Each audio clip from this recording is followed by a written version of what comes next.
ഞാൻ മീൻകട വരെ പോയപ്പോൾ ഉണ്ടല്ലോ, അവിടെ മുഴുത്ത നത്തോലി മീൻ ഇരിക്കുന്നത് കണ്ടു രാവിലെ. അപ്പം ഞാൻ വിചാരിച്ചു എന്നാൽ കുറച്ച് മേടിച്ചേക്കാവുന്നതും കൊണ്ട് ഞാൻ മേടിച്ചുകൊണ്ട് വന്നു. അതൊക്കെ ഇങ്ങനെ ക്ലീൻ ചെയ്യുമ്പോൾ ഉണ്ടല്ലോ, പുറത്ത് വെച്ചാൽ ഞാൻ എല്ലാം ക്ലീൻ ചെയ്യുന്നു. നല്ല കാറ്റടിക്കുന്നു. ഞാൻ നോക്കുമ്പോൾ പതിവില്ലാതെ വലിയ കാറ്റും മേഘങ്ങളെല്ലാം ഇങ്ങനെ നിറഞ്ഞു വന്ന് മൊത്തത്തിലങ്ങ് നിൽക്കുകയാണ്. ശരിക്കും പറഞ്ഞാൽ എനിക്ക് പേടിയാണ്. ഞാൻ അവിടെ നിന്ന് എണ്ണീറ്റ് ഓടി മീനെല്ലാം ഇട്ടിട്ട്. നമുക്ക് ജീവനാണല്ലോ വലുതേ. അങ്ങനെ ഞാൻ അവിടെ നിന്ന് പോയേ. പിന്നെ കുറച്ച് കഴിഞ്ഞ് ഞാൻ വന്ന് കഴുകാൻ തുടങ്ങിയപ്പോഴും വീണ്ടും അന്തരീക്ഷമൊക്കെ വീണ്ടും ചേഞ്ചായി. അപ്പം നോക്കുമ്പോൾ ഈ ആകാശത്ത് നിറച്ചുണ്ടല്ലോ എന്തോ ഇങ്ങനെ കരിയിലകളാണെന്ന് അറിയത്തില്ല, എന്തോ ഇങ്ങനെ മൊത്തം ഇങ്ങനെ വരിക നിറഞ്ഞ്. അപ്പോൾ ഞാൻ പിള്ളേരെ വിളിച്ച് കാണിച്ചു. പിള്ളേർ പറഞ്ഞ് കരിയില മൊത്തം വന്ന് ഇങ്ങനെ വീഴുന്നതാണെന്നാണ് പറഞ്ഞത് ആകാശത്തോടെ. അതിനെ പറന്ന് പോകുന്നതായിട്ട് നമുക്ക് തോന്നുന്നു. അപ്പം നമ്മൾ വിചാരിച്ചു ദൈവമേ ഇതെന്താ ഇപ്പോൾ ഒന്നാമതേ പ്രകൃതിയിലെ ആകെപ്പാടെ പ്രശ്നങ്ങളാണല്ലോ. അപ്പോൾ നമ്മൾ ആകെപ്പാടെ പെട്ടെന്നൊന്ന് പേടിച്ചു പോയി കേട്ടോ.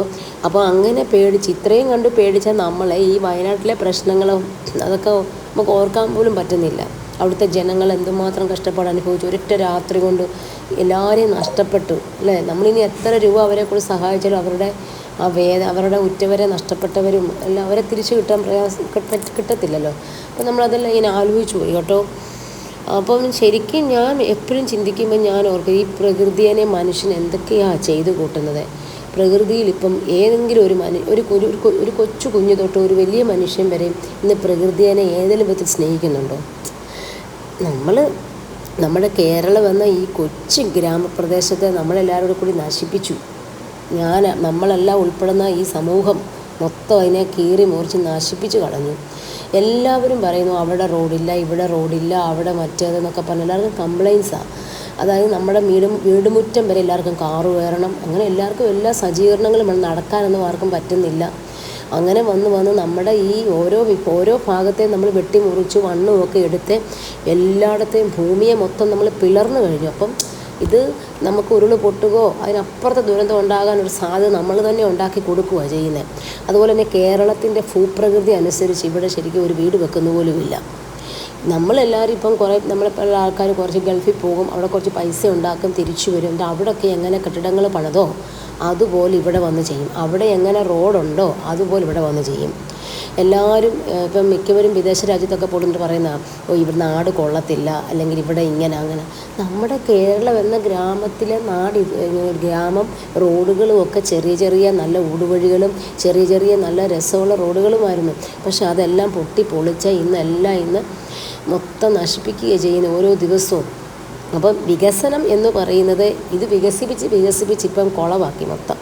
മനുഷ്യരെല്ലാം ഇപ്പം വികസനം അയ്യോ നമ്മൾ എക്കണോമിക്കലി ഭയങ്കരമായിട്ട് ഡെവലപ്പാകുന്നു എന്നൊക്കെ നമ്മൾ പറയാറുണ്ടെങ്കിലും ഒരു വശത്തൂടെ ദുരന്തം അനുഭവിക്കുന്നവരുടെ എണ്ണം കൂടിക്കൊണ്ടിരിക്കുകയാണല്ലോ ഇന്ന്. എന്താണെന്ന് വെച്ചാൽ മനുഷ്യനാരും പ്രകൃതിയെ സ്നേഹിക്കുന്നില്ലെന്ന്. എല്ലാവരും എന്താ പറയുക, ഓട്ടം ബിസിയാണ്. ഒരൊറ്റ ജീവിതമുള്ളൂ. ആ ജീവിതത്തിൽ ഓടുക കിടന്നുകൊണ്ട് ശരിക്കും പറഞ്ഞു കഴിഞ്ഞാൽ. അങ്ങനെ ഇതൊക്കെ ചിന്തിച്ച് ഞാൻ ഇരുന്നപ്പോൾ ഞാൻ മീൻ പറ്റിക്കാനും മീൻ വറുത്തുകൊണ്ടിരിക്കുന്നു. അത് കരിഞ്ഞു പോകാതെ ഞാനിങ്ങനെ നോക്കുമായിരുന്നു കേട്ടോ. ഈ കാര്യങ്ങളൊക്കെ എൻ്റെ മനസ്സിൽ കൂടി ഇങ്ങനെ പോവുക. അപ്പം ഞാനിവിടെ മീൻ പറ്റിക്കാൻ വേണ്ടി എടുത്തിട്ടുണ്ടേ. അപ്പം അത് ഞാൻ പെട്ടെന്ന് അതിൻ്റെ സാധനങ്ങളെല്ലാം ചേർത്ത് ഞാനത് അടുപ്പത്തും വെക്കുക.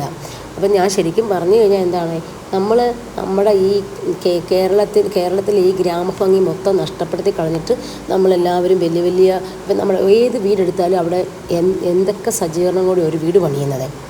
അറ്റ്ലീസ്റ്റ് നമുക്ക് താമസിക്കാനുള്ള നല്ല നമുക്ക് ബാത്റൂം ഫെസിലിറ്റീസും ഒക്കെ ഉള്ള നമുക്ക് ഒതുങ്ങിയ നമ്മുടെ ഭൂപ്രകൃതിക്കനുസരിച്ചൊരു വീട് വെച്ചാൽ മതി. ഈ ഭൂമിയിൽ ജീവിക്കാൻ എല്ലാവർക്കും അവകാശമുണ്ട്. ഈ ഭൂമിയിൽ ജനിച്ചു വീഴുന്ന ഓരോരുത്തർക്കും ഈ ഭൂമി അവകാശപ്പെട്ടതാണ്. അപ്പോൾ ഒരുപാട് പേരുടെ കയ്യിൽ ഒരുപാട് സ്വത്തുക്കൾ ഇരിപ്പുണ്ട്, ഭൂമി കൈവശമാക്കി ഇരിപ്പുണ്ട്. അവരതൊക്കെ കുറേശ്ശെ വിട്ടി പാവങ്ങൾക്കെല്ലാം കൊടുത്ത് അവർക്ക് എന്തെങ്കിലും ഒരു വീട് വെച്ച് കൊടുക്കാനുള്ള ശ്രമം